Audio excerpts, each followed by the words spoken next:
Bonjour à tous et bienvenue sur Fan Club Podcast. Je suis de retour. FCP est de retour. Alors, je vais pas m'étendre sur la pause qui vient de se passer. Je crois que ça fait presque un mois que j'ai rien posté. Qu'il n'y a pas eu d'épisode. J'ai pris une petite pause parce que ces derniers temps, j'avais exprimé le fait que je savais pas trop comment enregistrer mes épisodes, quel était le format que je voulais faire, le contenu que je voulais faire, et aussi trouver le temps pour bien le faire. Du coup, j'ai pris une petite pause pour y réfléchir et je suis de retour. Je veux pas faire plein de promesses.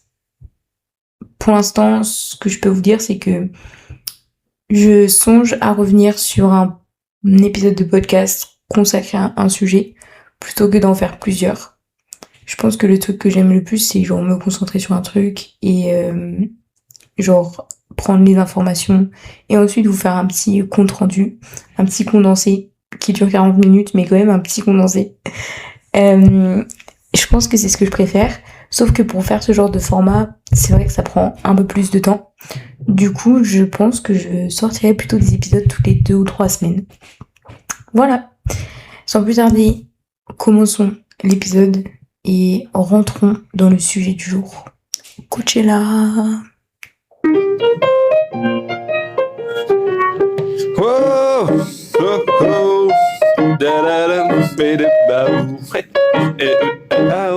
Effectivement, aujourd'hui, nous parlons de Coachella. De nouveau, c'était une programmation incroyable, complètement éclectique. Franchement, il y avait des artistes qui viennent de tous univers. Pour en citer quelques-uns, il y avait Gigi Perez, Wet Leg, Lofi, Young Thug, Karol G, Central C, Teddy Swims. Il y avait aussi Cat's Eyes, Pink Panthers, Addison Rae. Donc vraiment, le panel était varié. Je l'ai pas dit, et peut-être que j'aurais dû commencer par ça. Mais si j'en parle, c'est parce que le deuxième week-end a eu lieu le week-end dernier, du 17 au 19 avril. Et aussi, le premier week-end avait lieu du coup le week-end d'avant, donc du 10 au 12 avril. Voilà. Pour rappel, parce que c'est un peu un format de festival différent de plein d'autres, c'est que ce festival il se fait sur 3 jours avec une programmation vendredi, samedi, dimanche et c'est répété 2 fois, 2 week-ends d'affilée. Donc la programmation les 2 week-ends était la même. Enfin, à peu près la même. Mais ça, on en parlera plutôt à la fin du podcast. Le premier sujet que je veux aborder, c'est que suite au premier week-end, il y a déjà eu un premier débat. Effectivement, les deux headlines qui étaient les plus attendus, c'était Sabrina Carpenter et Justin Bieber. Sabrina Carpenter, était la headline du vendredi soir et Justin Bieber celle du samedi soir. Et puis on avait Karol G qui était la headline du dimanche, mais qui était un petit peu moins attendue. Karol G, si vous la connaissez pas, c'est une artiste latina qui est top et que je recommande aussi. Mais en tout cas, ce qui était le plus attendu, c'était Sabrina Carpenter et Justin Bieber, tout simplement parce que aux États-Unis et dans le reste du monde, c'est eux qui sont les plus connus. On a quand même 2 types de profils différents. Sabrina Carpenter, qui est une artiste qui travaille et qui chante depuis longtemps, mais qui a eu une vague de succès assez récente.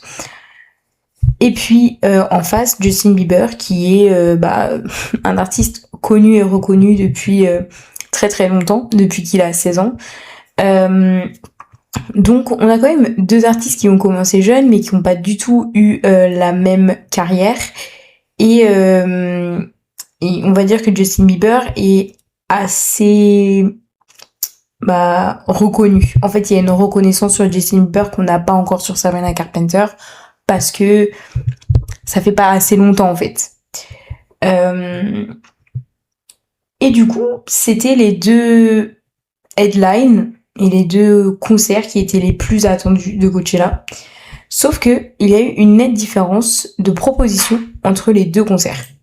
Et c'est ça qui a causé beaucoup de débats. Et je propose qu'on en parle aujourd'hui. Je vais commencer par Sabrina parce que je vais faire en ordre chronologique de comment ça s'est passé. Du coup, côté Sabrina, on avait vraiment un spectacle qui était très recherché et élaboré. La scène, elle était divisée en 3 parties pour permettre de faciliter les mouvements des décors, parce que moi, j'ai compté environ une 12aine de décors. Alors, il y avait des décors qui étaient ressemblants, où il n'y avait pas absolument tout qui changeait. Il y avait seulement quelques parties, mais ça reste quand même énorme sur un spectacle de 1h30, 1h45. C'était une mise en scène qui était très très hollywoodienne. Il y avait par exemple une partie de la scène qui était dédiée au signe Sabrina Wood, qui était du coup écrit de la même manière que Hollywood, genre les grosses lettres. Il y avait une scénographie aussi vers la deuxième partie de son spectacle qui est très très Billboard des années 70, Hollywood des années 70. Donc c'était très sympa et très très élaboré. Il y avait beaucoup de détails. Je pense que cette mise en scène hollywoodienne, c'est un clin d'œil aux différentes époques dont peuvent s'inspirer ces sons, notamment les années 70 et les années 80. Et je pense que c'est également un hommage à ses débuts en tant qu'actrice, puisque Sabrina Carpenter, si vous ne le saviez pas, est une Disney Kid, puisqu'elle a commencé sur Disney Channel, et le rôle, je pense, qu'il a fait le plus connaître sur Disney, c'est le rôle principal dans Girl Meets World. Je sais plus quelle est la traduction en anglais, en français, pardon. Mais du coup, c'était une série sur Disney Channel, c'est comme ça qu'elle s'est fait connaître. Et puis ensuite, elle a fait plein de films. Je pense à Work It, qui est un film qui est actuellement sur Netflix. Donc voilà, je pense que c'est aussi un hommage à une autre partie de sa carrière et une autre phase d'elle qu'on connaît, même si un peu moins. Donc voilà. Et on constate que toute la partie acting, cinéma, Hollywood est aussi très présent parce que elle a ramené des guests récurrents. Donc quand je dis des guests récurrents, c'est qu'ils étaient là à la fois à la saison 1 et à la saison 2. Et du coup, parmi ces 3 guests, on avait Suzanne Sarandon. Donc Suzanne Sarandon, c'est une actrice hollywoodienne qui est assez âgée maintenant. Et elle jouait Sabrina dans 40 ans à peu près. Elle parle de sa nièce, de sa vie de showgirl, au volant de la voiture avec laquelle Sabrina est arrivée au début du spectacle. Et c'est pas anodin d'avoir choisi Sabrina, n'importe quoi, Suzanne Sarandon, parce que en fait, Suzanne Sarandon, elle a dit au début de l'année, en février 2026, que après sa déclaration en 2023 de soutien à la Palestine, elle avait été complètement boycottée par Hollywood, que ce soit pour faire des films de cinéma ou bien de la télévision ou des films produits par des plateformes de streaming. Elle a été complètement boycottée et genre ça vient du coup juste après qu'elle ait dit ça. Donc c'est quand même une forme de position que prend Sabrina Carpenter en lui laissant la parole. Donc voilà. Et également, petite mention au fait qu'elle est de base rousse et qu'elle s'est fait vraiment une couleur blonde exprès pour les 2 week-ends. Ça me flingue de rire. Donc voilà. Et sur cette même scénette, il y avait Corey Fogelmanis, qui est un acteur avec qui Sabrina Carpenter a joué dans Girl Meets World. Et peut-être que vous le connaissez aussi pour avoir joué dans Ma vie avec les Walter Boys ou un truc comme ça sur Netflix. Donc voilà, il était là aussi, il jouait dans la même scénette. Cette scénette a été assez importante, moi je l'ai bien aimée. Comme j'ai dit, ça parlait un petit peu des côtés négatifs ou moins bien, ou la pression et les efforts que veulent dire être une showgirl. Donc voilà. Et une autre personne qui était récurrente, qui est venue sur les 2 week-ends, c'est Terry Crew. Et alors cette intervention, elle était tellement cool. En fait, ce qui se passe, c'est que pendant le show, il y a une simulation d'une panne d'électricité qui permet de faire une pause et une transition pour changer de tenue notamment. Et du coup, cette panne d'électricité, pour la résoudre et la réparer, on fait intervenir un électricien qui est joué par Terry Crew. J'ai pas précisé, mais pour ceux qui ne connaissent pas ou qui ne reconnaissent pas le nom de Terry Crew, c'est un acteur américain qui est très connu notamment pour son rôle dans Brooklyn Nine-Nine. Et d'ailleurs, il a fait une référence dans son jeu, enfin dans son sketch, en chantant and I miss you, and I need you. Bref, parce que dans Brooklyn Nine-Nine, il y a une scène genre iconique où il chante cette musique. Donc voilà, j'ai adoré ces interventions, j'ai trouvé ça très cool de faire intervenir des personnes qui sont pas du coup de l'industrie de la musique et de manière récurrente sur les 2 shows. Parce que ce qu'on va voir après, c'est qu'il y a aussi des guests qui viennent par week-end. Genre, il va y avoir des guests pour le week-end 1, des guests pour le week-end 2. Et du coup, je trouve ça cool que ces scénettes soient vraiment ancrées et bien présentes dans le spectacle. Genre, c'est comme ça qu'a été pensé le spectacle de base. Donc voilà. Et ce que j'ai évoqué aussi, c'est que le but de ces interventions, c'était de permettre de gagner du temps pour faire des changements de tenue. Et là, c'est un autre sujet, c'est que j'ai recensé 5 tenues de Sabrina Carpenter sans compter les changements d'accessoires. Donc, on a une tenue bleue, genre un assortiment haut jupe bleu au début. Ensuite, on a une robe rose. Ensuite, on a une tenue avec un pull rouge avec culotte noire et collant noir. Ensuite, on a un ensemble brassière jupe noire. Puis ensuite, on a le juste au corps blanc.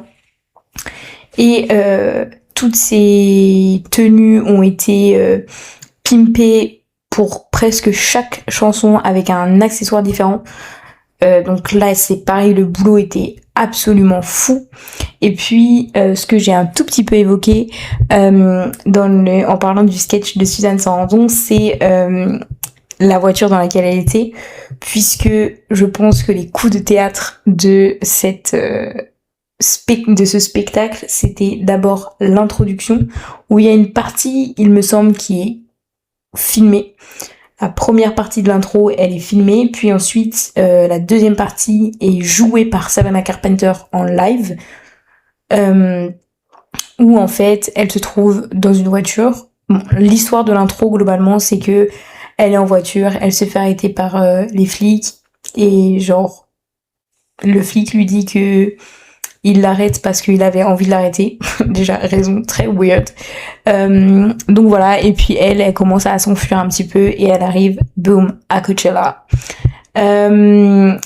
Et l'outro absolument extraordinaire qu'elle fait sur Tears, où en fait, elle va chanter cette musique dans la fosse où il y a un parc de voitures vintage, dont celle avec laquelle elle est arrivée.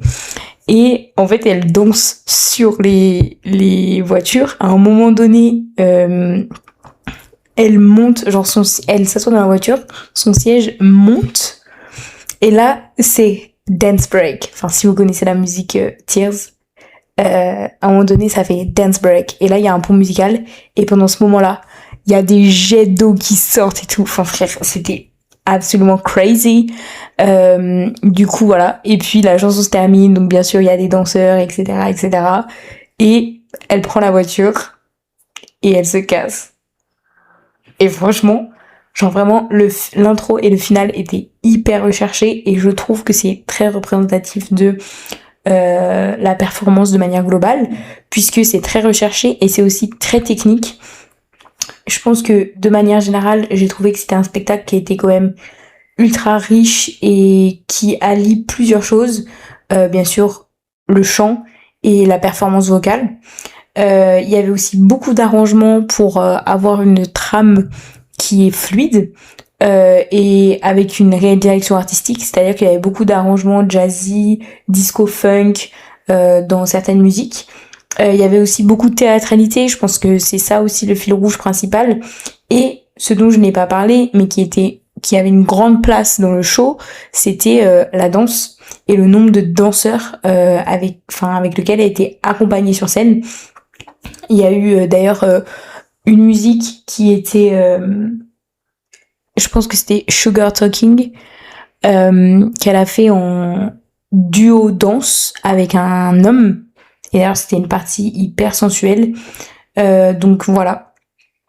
Et également, je dirais que ce qui a ajouté beaucoup de choses, c'est les guests. J'ai trouvé que c'était recherché et que ça avait du sens. Et ce dont je n'ai pas parlé, c'est que il y avait un autre guest, enfin il y avait une autre guest qui est apparue au week-end 2.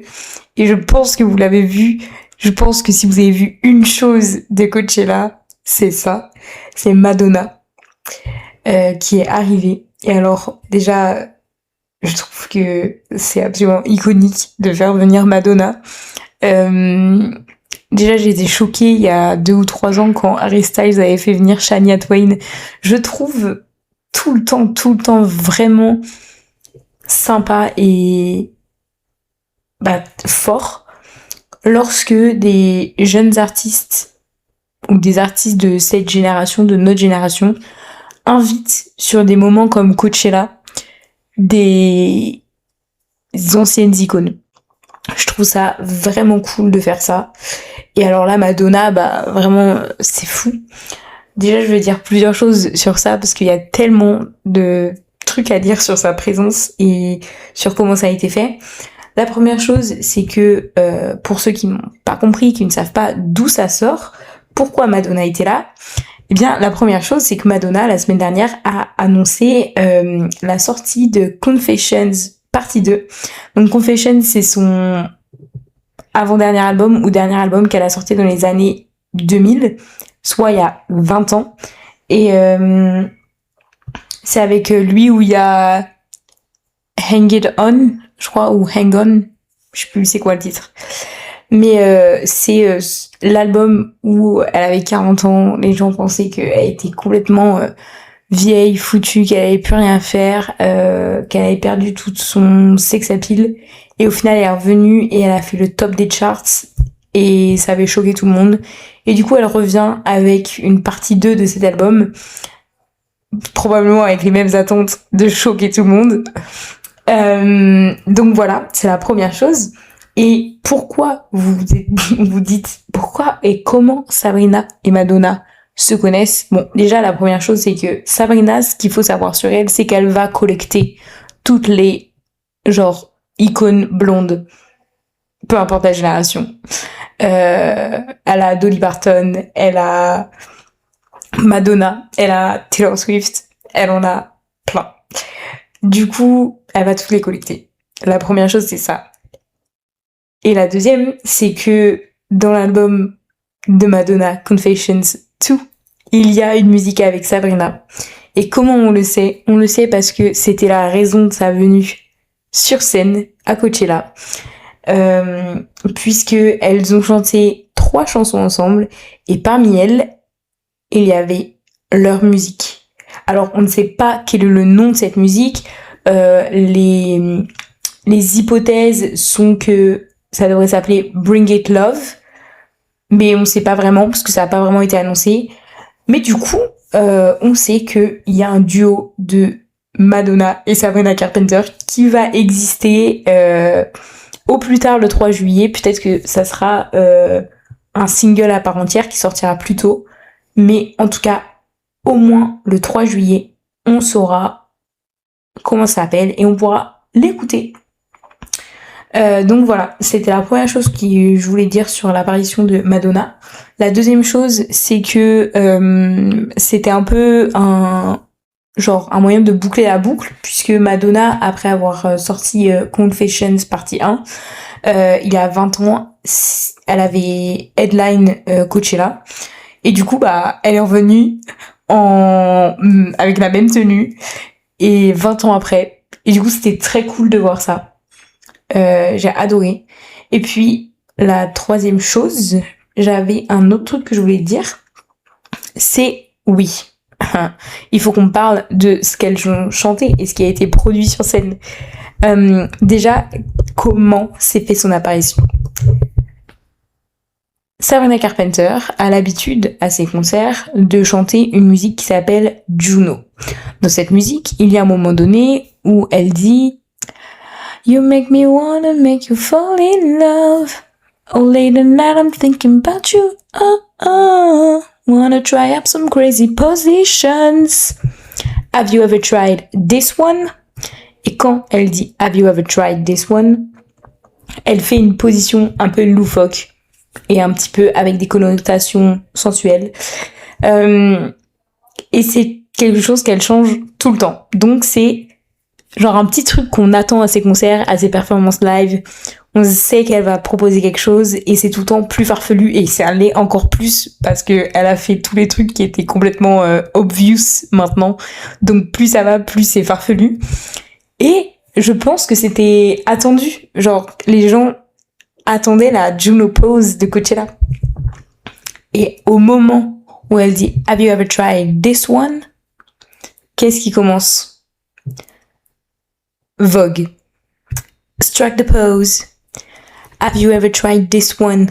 A position. Genre, est-ce que tu as déjà essayé cette position? Et là, tu me parles de la pose Vogue. Mais le génie de la transition.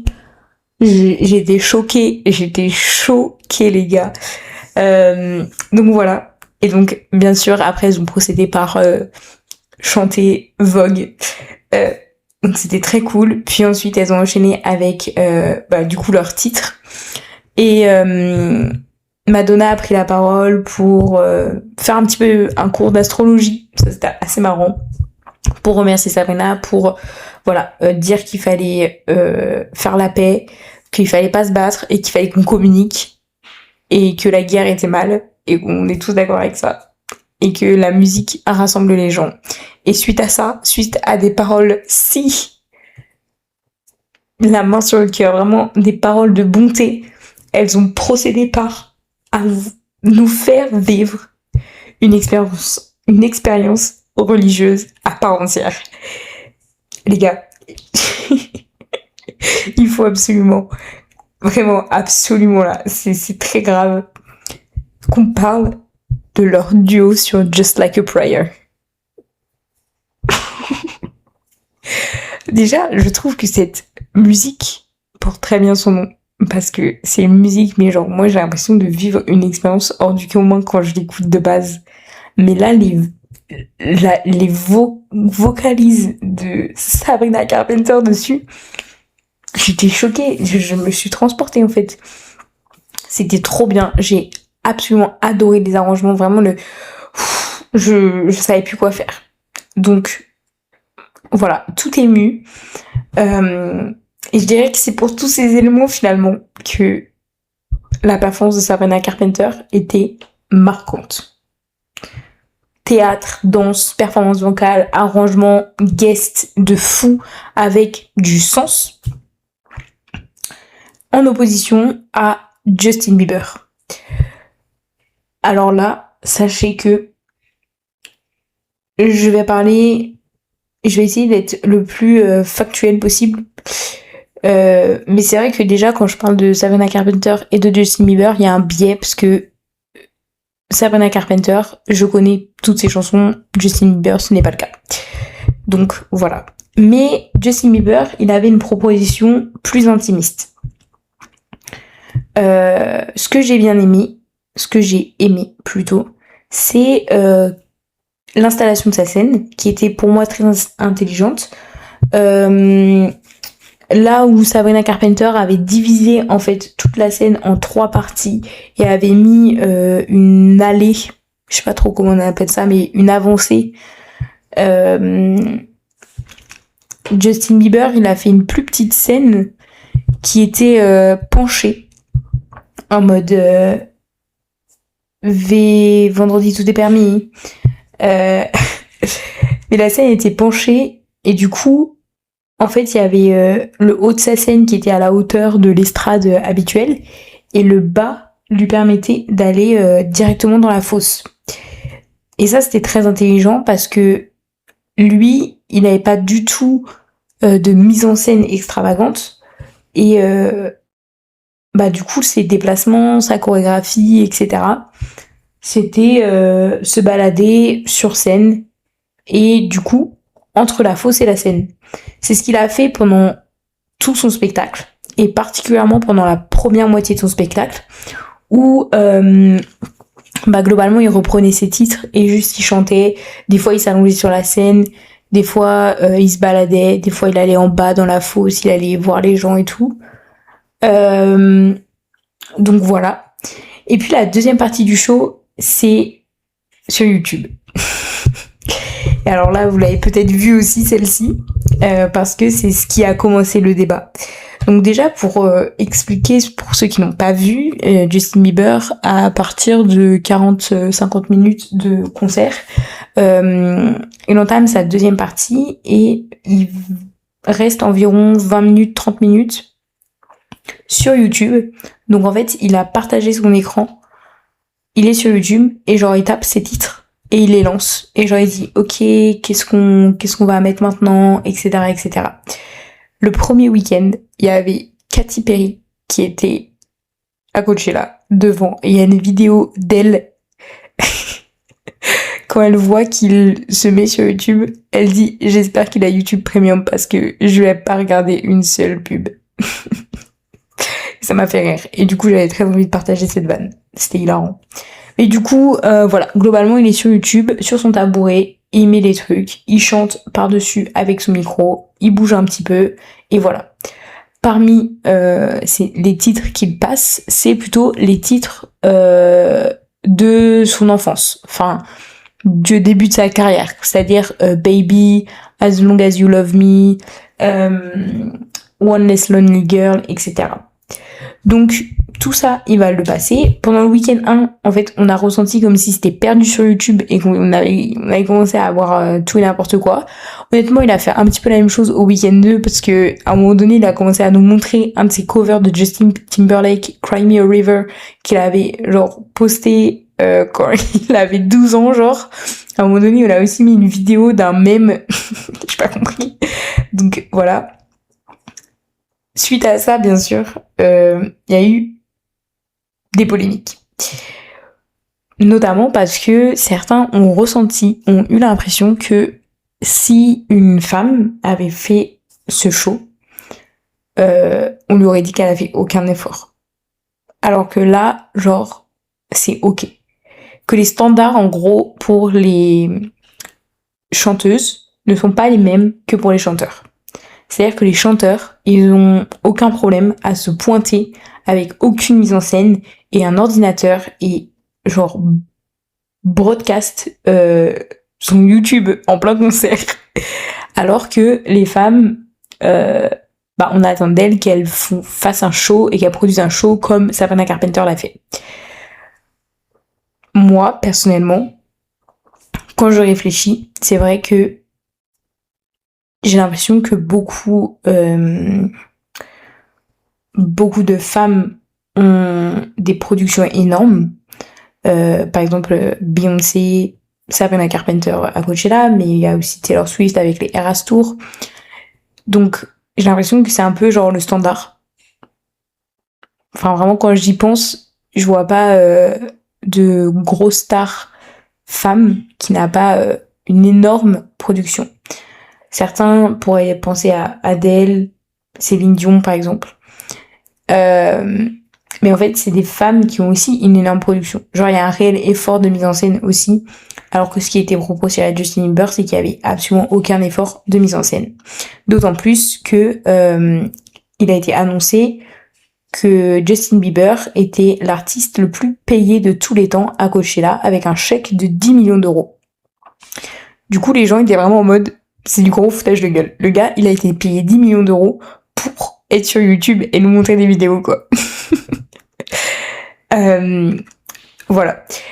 Il y a eu une réaction de la part de ses fans ou pas forcément de ses fans, mais en tout cas il y a eu une réaction de la part de certaines personnes sur internet qui ont dit en fait il a fait ça puisque il n'a pas les droits de ses musiques, de ses anciennes musiques, et du coup il peut pas les chanter en live.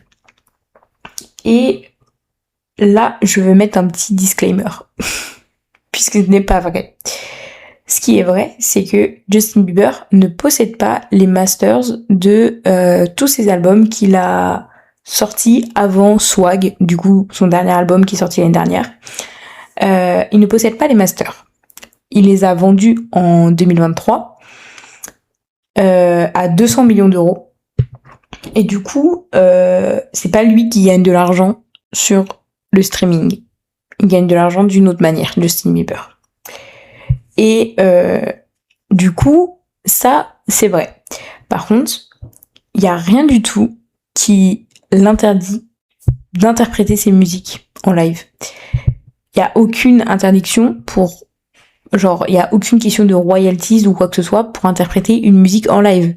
Genre, toute personne de la Terre peut prendre un micro, se foutre sur une scène et chanter n'importe quelle chanson et ne pas devoir un seul centime à la personne qui possède les masters de cette chanson.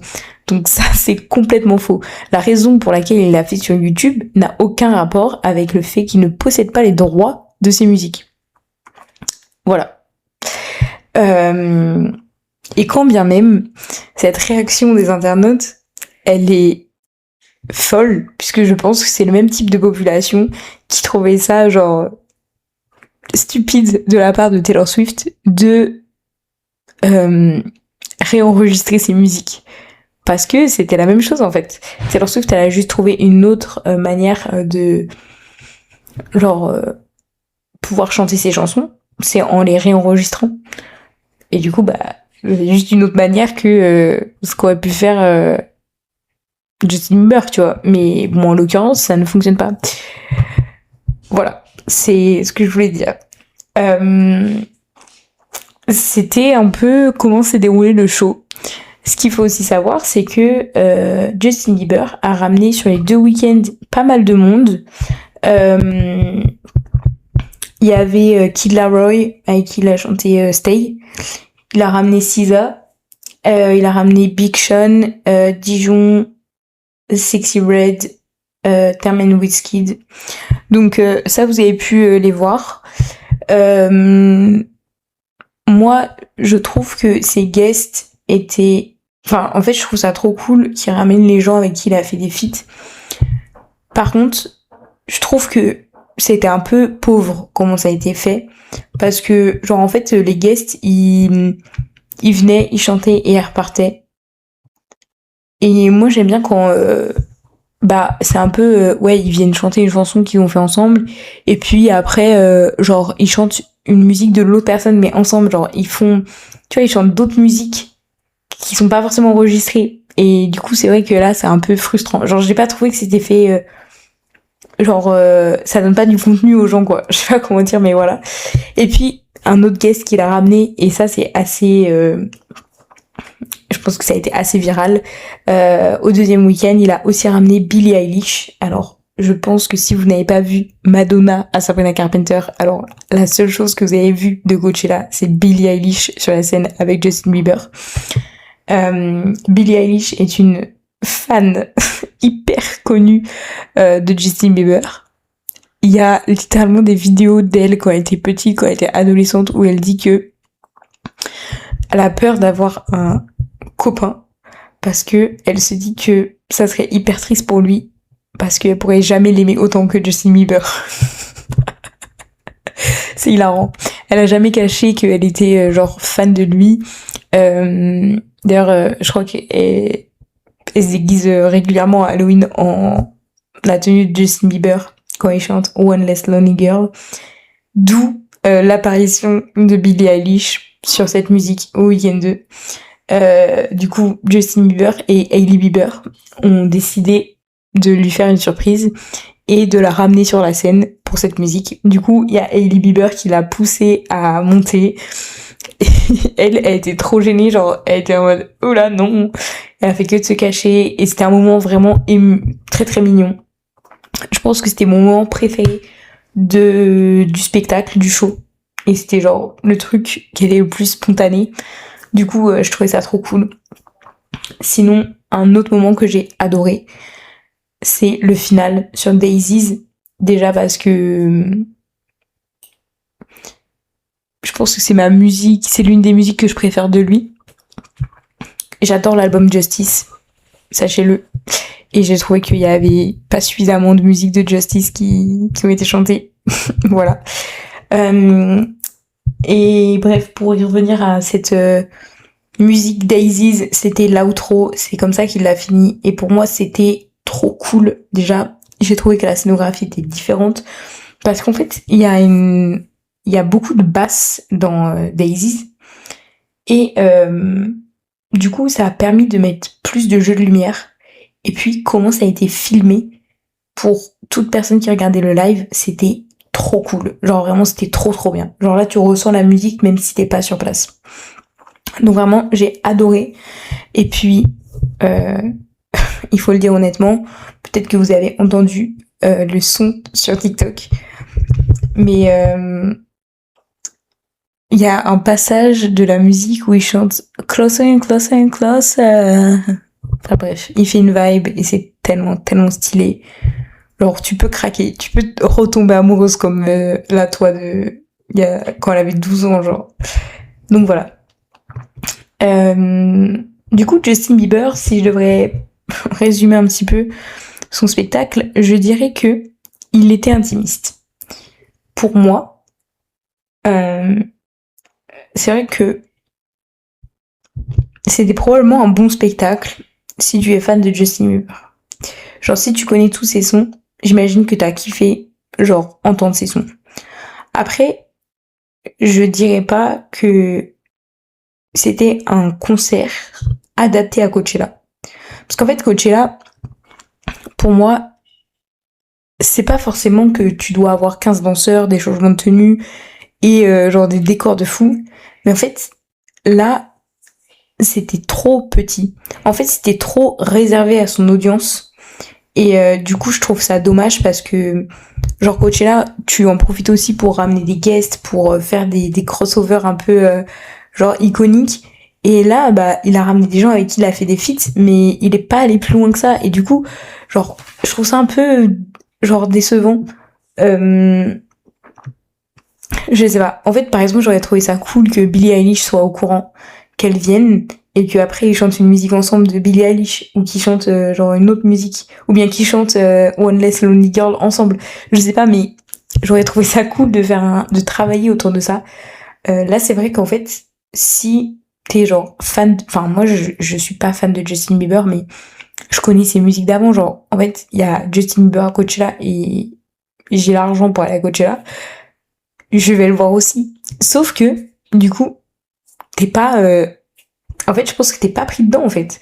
Alors après, peut-être que c'est moins adapté au live stream. Peut-être. Peut-être que la musique est de très bonne qualité et du coup, tu vibres énormément en live. Mais c'est vrai que, genre, en live stream, tu te fais chier, genre. Si t'es pas fan de Justin Bieber, tu te fais chier. Alors que je pense que si t'es pas fan de Sabrina Carpenter, tu peux être impressionné par toute la théâtralité qu'il y a. Et puis par ailleurs, t'as des guests, genre t'as des trucs qui se passent. Donc même si tu connais pas toutes les musiques, bah je pense que tu kiffes quand même. Genre t'es impressionné. Alors que je pense que Justin Bieber t'es pas nécessairement impressionné. Et c'est ça qui est un peu dommage. Je vais pas dire que, enfin moi pour moi, j'ai pas de réponse à la question sur est-ce que c'est genre on a plus d'attentes chez les artistes féminines que masculins. J'ai pas de réponse parce que j'ai pas non plus envie de dire que c'est genre forcément sexiste. C'est vrai que quand tu regardes, il y en a plus, mais est-ce que c'est parce que elles ont aussi plus des styles qui prêtent à faire ça? Parce que Justin Bieber, c'est pas du tout le type de musique où tu peux faire de la genre mise en scène de fou. Mais en même temps, je pense qu'il y a un effort qui aurait pu être fait pour que ça soit plus accessible aux gens qui sont pas de son audience. Et c'est ça que je trouve un peu dommage. Pardon. Voilà.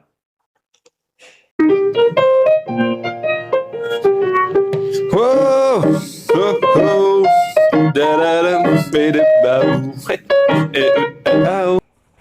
Et enfin, pour finir, je voudrais juste parler du phénomène du deuxième week-end de Coachella.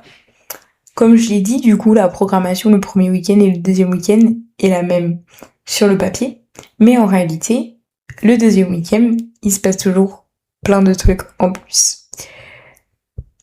Parce que pour ceux qui ne sont pas au fait avec comment se déroule Coachella, vous avez sans doute quand même compris que ramener des guests pendant les performances, c'est quelque chose qui est beaucoup fait. Genre, c'est une pratique normale.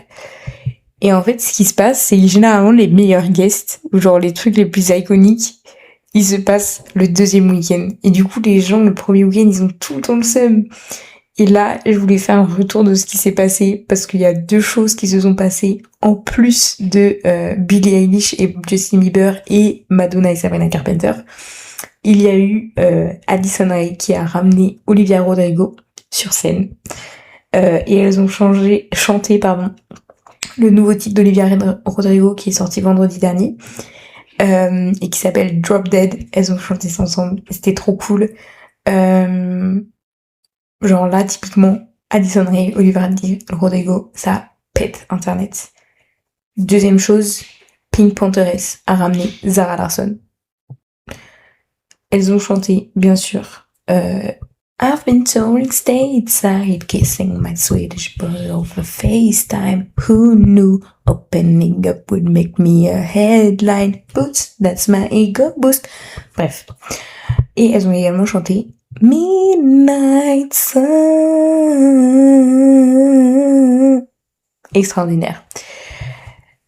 Et du coup, suite à ça, on se demande si c'est pas une validation de la part de Miss Pink Pantheress et Zara Larsson qu'il y aura de nouveau un feat sur l'album Midnight Sun, la nouvelle version.